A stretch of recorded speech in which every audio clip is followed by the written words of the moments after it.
This one's tough because I feel like I do need to see it again to fully appreciate it. But like what it does so well and what resonated with me, I think earns it the spot at least. I'm gonna go with The Brutalist in the ninth Hell yeah. spot. I don't even necessarily know what to say about it. It's just there's so much going on. There's an entire intermission. Me and Chase kind of had the same feeling that, or at least me and Tyler had the same. Maybe it was probably Chase too. That before the intermission is better, and then it was you and me, and then it felt like it kind of went into a different direction where I liked like half of what was going on and then wasn't sure how I was resonating with the other half. But I hear that like on repeat viewing that changes and just kind of like reframing certain things once you look into it more. I really like what it's doing. I feel like it's very layered in a lot of areas. Incredible performance out of oh my God, his name's totally Adrian Brody yeah, or Guy Adrian Pearce? Brody. Yeah, both. Or both? Guy Pearce, both of them so good. So there's a lot to really enjoy about this story of somebody trying to, build their life in America after the war. Mm-hmm. Yeah, it is an epic story of immigration and sort of like the American dream and then sort of what happens to that. I actually just got to catch this movie on Wednesday here in New York at the New York Film Festival. But I feel like in a lot of ways, I mirror that reaction because that first half is so electric and rousing, and it just kind of pulls you in, and you can't help but be just locked into this story. And then the second half is sort of the downfall, and I don't know, partially I feel like it's harder to respond to because it's giving you less to really like hold on to and attach to and feel good about. But part of it is also just like the air being let out of the balloon. And it's a hard movie to even fully discuss because it is so massive, not just in length at 3.5 hours with that intermission, but in terms of scope, in terms of density, there's so much in this film. Like my reaction to it, I felt like was similar to my first reaction to seeing like Tar or The Master, these movies where I was pretty in all of them from the start, but not yet ready to feel like I could put my finger on exactly how I feel about all these different decisions, because there's so much going on in these films. But at least for me, I thought The Brutalist was a pretty massive film experience. And even the parts that I'm not as sure about, I'm still like contemplating, and it's going to stick with me for the rest of the year, 100%. For sure. I'll be the one person that so me and Amanda, we did literally in the intermission, we passed each other and I was like, what do you think? And you were like, it's good. I'm like, I'm thinking the same thing. Like it's really good. And I do want to be on the record saying The Brutalist is objectively a good movie. Like I think every movie should look and feel like this.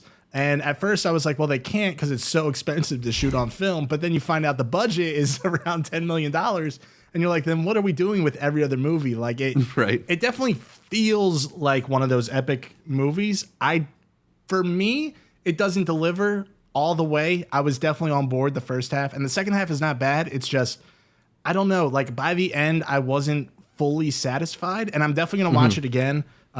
Just because I'm sure with something like this, with what you guys are saying, there's so many little things in the beginning that have better payoff that you maybe don't recognize on the first viewing. Definitely excited to rewatch it again. I would just be lying if I came out of here saying this is the definitive, objective best movie of the decade, because I just don't personally feel that way. I agree. I don't think it's on the level of a There Will Be Blood or Godfather for me, just because those movies feel epic, but also you can recommend them to pretty much anybody because the story is also like not, and The Brutalist isn't trying to be necessarily The Godfather or There Will Be Blood. It feels that way, but I don't think it's necessarily a one-to-one comparison because The Brutalist is a much smaller, quieter movie versus The Godfather.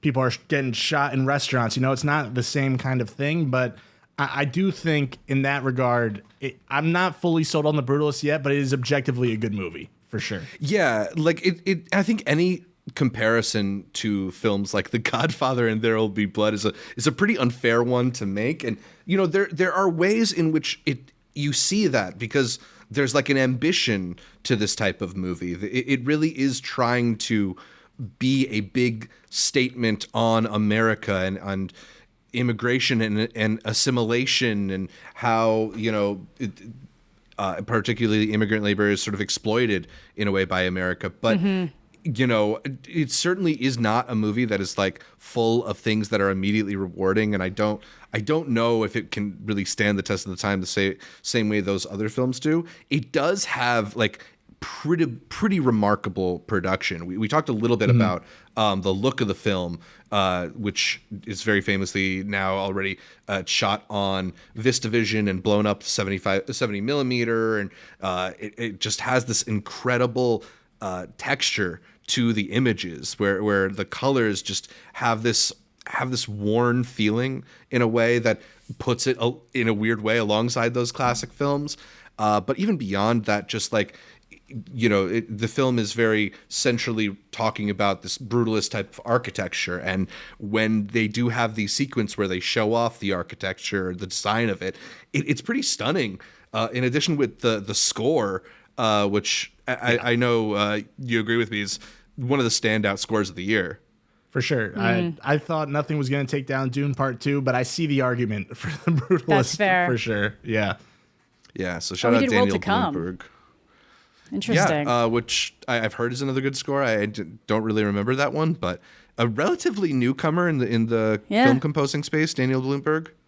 Yeah, it kind of just seems like they went for, which makes sense, cheaper, less well-known, but like very talented people, so that like giving them a chance to jump off careers, but then also being able to keep to that budget. Yeah, I think overall it is like just a tour de force of a movie, and there are so many interesting dynamics. It's just there's like parts of it that you're like, why did we choose to go this direction? And those are the areas I'm interested to kind of rewatch just to see what the dynamic is there. But there is a lot that even with the people that are supposed to be respecting him and his work, there is still a very much like this is my little pet toy type attitude to the whole thing, which I think is an interesting dynamic, that no matter who he's dealing with, he's being just kind of mishandled, or I can't think of it right now, but there are some things at the end that maybe become a little more literal that I don't know if they necessarily need to, but on a repeat viewing, maybe it feels different. And it's a film that does demand to be kind of like digested and pondered over, I think. For sure. So wherever we are now, I feel like we will not be where we are on this movie a couple months from now. A year ago, or a year from now. Yeah, exactly. So I believe that was Amanda's number 9.